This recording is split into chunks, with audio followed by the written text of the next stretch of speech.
Course code 8603 unit number 5 significance of aims goals and objectives. Aim का मतलब है मकसद, गोल का मतलब भी है मकसद और ऑब्जेक्टिव, यानी कि इन तीनों टर्म्स का मतलब है मकसद। अगर इन तीनों टर्म्स का मतलब है मकसद, इसका मतलब है कि हम लोग इनमें से कोई भी टर्म इस्तेमाल कर सकते हैं जब भी हम लोग मकसद को लिखना चाहें। लेकिन देखा जाए तो इन तीनों के दरमियान एक फ़र्क है, और वो फ़र्क किस तरह से है। सबसे पहले देखते हैं एम्स किसे कहते हैं।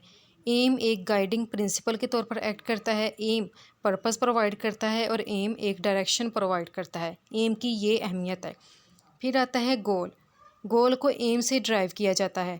गोल एक लिहाज से देखा जाए तो ये एक साइन पोस्ट के तौर पर एक्ट करता है। मिसाल के तौर पर अगर मैं कहूँ कि मेरा ज़िंदगी के अंदर जो मकसद है वो डॉक्टर बनना है, तो डॉक्टर क्या है, वो एक एम है। डॉक्टर बनने के लिए मुझे किन मराहल से गुजरना पड़ेगा, मुझे किस तरह से हार्ड वर्किंग करनी पड़ेगी, वो होगा मेरा गोल। यानी कि देखा जाए तो डॉक्टर क्या है, ये एक जनरल टर्म है, लेकिन डॉक्टर बनने के लिए जिन मराहल से गुजरना पड़ेगा, किस तरह से मुझे मेहनत करनी पड़ेगी, वो होगा मेरा गोल। यानी कि मैं छोटे छोटे से स्टेप्स लूँगी, स्टेप्स लेते ही फिर एंड पर जो मेरा एम होगा यानी कि डॉक्टर बनना, वो मेरा पूरा हो जाएगा। ऑब्जेक्टिव्स। ऑब्जेक्टिव क्या है, present detail of each goal in term of knowledge, skill, guidance in selection of content. Objective को देखा जाए तो ऑब्जेक्टिव जो है इसको गोल से बनाया गया है। ऑब्जेक्टिव जो है हमें ये डायरेक्शन प्रोवाइड करते हैं कि कौन सा नॉलेज डॉक्टर बनने के लिए मैं जो है यानी कि सीखूंगी, और कौन सी स्किल्स मुझे सीखने की ज़रूरत पड़ेगी, और मुझे गाइडेंस की भी ज़रूरत पड़ेगी, और मैं किन लोगों से जो है ये गाइडेंस लूँगी। यानी कि एम के बारे में देखा जाए तो ये एक ब्रॉड टर्म है। गोल को एम से ड्राइव किया गया है और ऑब्जेक्टिव को गोल से ड्राइव किया गया है। फर्दर जो है हम लोग इसकी एक्सप्लेनेशन देखेंगे और इनके दरमियान डिफ्रेंशिएट करेंगे। Classification of aims, goals and objectives. अगर देखा जाए एम, गोल्स और ऑब्जेक्टिव एक ही चीज़ है, लेकिन कुछ लोगों के ख्याल में कि ये तीन मुख्तलिफ चीज़ें हैं। It is a hierarchy of 3 categories. Hierarchy का क्या मतलब है कि ये एक ब्रॉड से लेकर एक स्पेसिफिक कैटेगरी की तरफ आती है, कि एम क्या है, ये एक ब्रॉड टर्म है। फिर इसके बाद आता है गोल, गोल के बाद आता है ऑब्जेक्टिव्स। यानी कि एम क्या है, एक जनरल टर्म है। जनरल टर्म कौन सी थी, जैसे कि डॉक्टर बनना, लेकिन मैं किस किस्म की डॉक्टर बनना चाहती हूँ, मैं हार्ट डॉक्टर बनना चाहती हूँ, या फिर मैं किसी और जैसे कि चाइल्ड स्पेशलिस्ट बनना चाहती हूँ, या फिर मैं कोई और डॉक्टर बनना चाहती हूँ, तो वो मेरा इसके अंदर आ जाएगा गोल के अंदर। फिर ऑब्जेक्टिव जो है मुझे डिफ़ाइन करेगा कि मुझे इस मकसद को हासिल करने के लिए किन चीज़ों से गुजरना पड़ेगा और मुझे क्या कुछ सीखना पड़ेगा। यानी कि ये 3 कैटेगरीज़ की हायरार्की है। यहाँ पर हम लोग ब्रॉड से स्पेसिफिक की तरफ, डायरेक्शन की तरफ मूव करते हैं। AIIMS and objectives. अक्सर देखा गया कि कुछ लोग जब मकासद के नाम से कोई चीज़ लिखने की कोशिश करते हैं तो वहाँ पर वो एक स्टेटमेंट लिख देते हैं, एम्स एंड ऑब्जेक्टिव्स। और कुछ लोग कैसे लिखते हैं मकासद को, वो लिखते हैं गोल्स एंड ऑब्जेक्टिव्स। यानी कि एक एम्स एंड ऑब्जेक्टिव के तौर पर लिखता है, कोई दूसरा शख्स लिख देगा गोल्स एंड ऑब्जेक्टिव। यानी कि देखा जाए तो गोल का मतलब भी मकसद ही है और ऑब्जेक्टिव का मतलब भी मकसद है। तो आप लोग सिर्फ गोल लिख दें या फिर अकेला ऑब्जेक्टिव लिख दें, लेकिन देखा गया कि लोग क्या करते हैं, एंड इस्तेमाल करते हैं बीच में।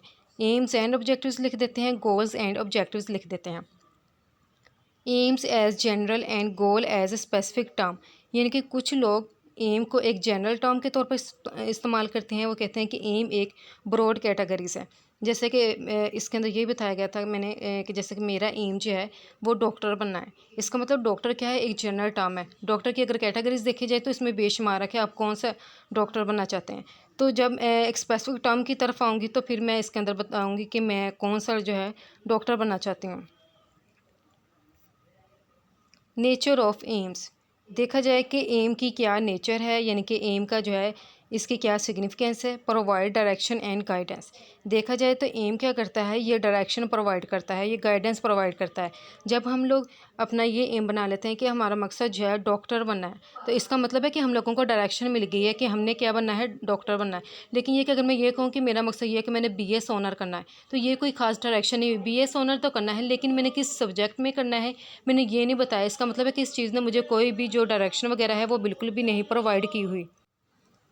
Example of AIIMS.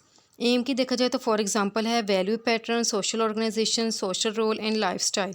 सबसे पहले आता है value pattern. Student of different educational system bear values of institute. अगर देखा जाए कोई भी यूनिवर्सिटी है, हर एक यूनिवर्सिटी जो है उसकी एक अपनी ही वैल्यू उसने डिफ़ाइन की गई होती है। जैसा कि सर सैयद जो था उसने कुछ तालीमी इदारे बनाए, उसका बनाने का मकसद ये था कि जो वेस्टर्न साइंसेज़ हैं उनको इन तालीमी इदारों के अंदर मुतारफ़ करवाया जाए ताकि मुसलमानों को जॉब वगैरह मिल सके। उसका ये मकसद था सर सैयद का। हम लोग पाकिस्तान के अंदर देखते हैं तो मुख्तलिफ़ किस्म की यूनिवर्सिटीज़ है और हर एक यूनिवर्सिटी जो है उसकी जो वैल्यूज़ है वो डिफरेंट है। उस यूनिवर्सिटी के अंदर जितने भी स्टूडेंट्स पढ़ते हैं, जब वहाँ से वो बीएस करने के बाद यानी कि 4 साल के बाद जब यूनिवर्सिटी से बाहर निकलते हैं तो स्टूडेंट का जो बिहेवियर है, उसका जो एटीट्यूड है, उसमें काफ़ी फ़र्क होता है। यानी कि हर एक यूनिवर्सिटी का जो बिहेवियर है, यूनिवर्सिटी के जो स्टूडेंट्स हैं उनका बिहेवियर और उनके एटीट्यूड वगैरह में डिफरेंस होता है। जैसा कि अक्सर देखा गया है कि जो केमिस्ट्री पढ़ने वाले लोग होते हैं ना, अक्सर वो चिड़चिड़े से होते हैं, और अगर मैथ पढ़ने वालों को देखा जाए तो वो ज़्यादा गर्म मिजाज के होते हैं, उनको गुस्सा जल्दी आ जाता है, इसलिए मैथ के जो स्टूडेंट्स होते हैं अक्सर उनको मार भी ज़्यादा पड़ती है। इसके अलावा अगर फिज़िक्स के देखें तो वो और नेचर के होते हैं। इसलिए हर एक इंस्टीट्यूट ने अपनी वैल्यूज़ डिफ़ाइन की होती हैं। हर एक इंस्टीट्यूट की वैल्यूज़ डिफरेंट होती है, तो वहाँ पर जितने भी स्टूडेंट्स पढ़ते हैं तो हर एक स्टूडेंट को अगर देखा जाए हर एक यूनिवर्सिटी के, तो वो एक दूसरे से डिफरेंट होते हैं। एक यूनिवर्सिटी के स्टूडेंट दूसरी यूनिवर्सिटी के स्टूडेंट से बिल्कुल डिफरेंट होते हैं। उनके अंदर उनकी जो यूनिवर्सिटी का रंग होता है वही उनके अंदर नज़र आता है। सोशल ऑर्गेनाइजेशन का क्या मतलब है कि एक इंडिविजुअल है वो सोसाइटी के अंदर ग्रुप के अंदर रखता है, तो हमने देखना है कि उस इंडिविजुअल का उस ग्रुप के साथ क्या ताल्लुक है।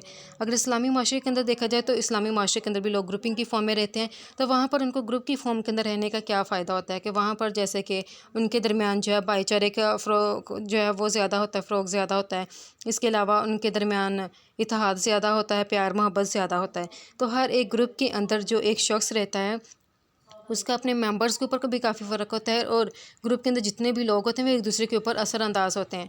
इसलिए अगर हम लोग किसी इंसान को देखें, उसका बिहेवियर कैसा है, उसका एटीट्यूड कैसा है, इसका मतलब है कि ये जिस ग्रुप में रह रहा है, जिस ख़ानदान से इसका ताल्लुक है, कि वो वाले लोग भी यही हैं, क्योंकि वो उसका एक मेंबर है। जब वो उसका एक मेंबर है तो जो वो चीज़ हमारे सामने शो करेगा, इसका मतलब है उसके ग्रुप के लोगों के पास भी ये वाली ही क्वालिटीज़ हैं, उनके पास भी ये वाली ही खूबियाँ हैं। एम की जो थर्ड एग्जांपल है वो है सोशल रोल। सोशल रोल का क्या मतलब है? सोशल पोजीशन है, यानी कि माशरे के अंदर देखा जाए तो हर एक शख्स की एक अपनी ही पोजीशन है।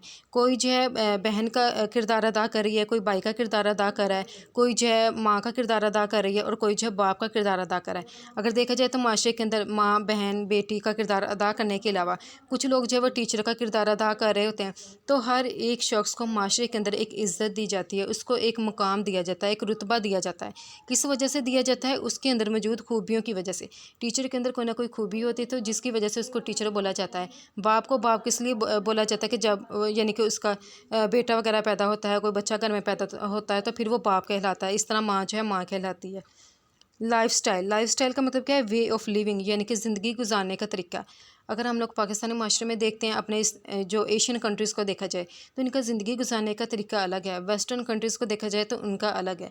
तो हर एक कॉन्टिनेंट को देखा जाए तो वहाँ पर लोगों का जो ज़िंदगी गुजारने का तरीका है वो बिल्कुल ही एक दूसरे से डिफरेंट है। डिफरेंट इसलिए है क्योंकि इन लोगों का कल्चर एक दूसरे से बिल्कुल डिफरेंट है, और इसके अलावा मज़हब जो है इसका भी काफ़ी ज़्यादा जो है असर होता है। तो जब लोगों का कल्चर एक दूसरे से डिफरेंट होगा तो लिहाजा उनका जो उनके जो एम्स होंगे वो भी एक दूसरे से डिफरेंट होंगे।